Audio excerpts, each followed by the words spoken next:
Hello, welcome to the proverb of the week. Mawakwaba bana watwi mu be omayentie.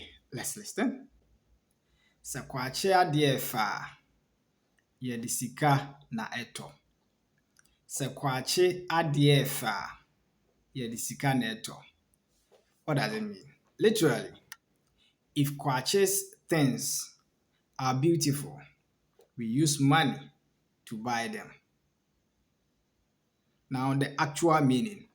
This proverb means that valuable things are never for free. If you want something beautiful, you need to invest resources, money into it.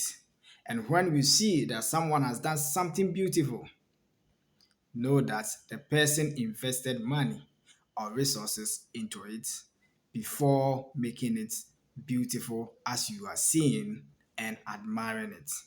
Thank you very much. See you next time as I bring you the next proverbs. Now, follow me for more tree lessons.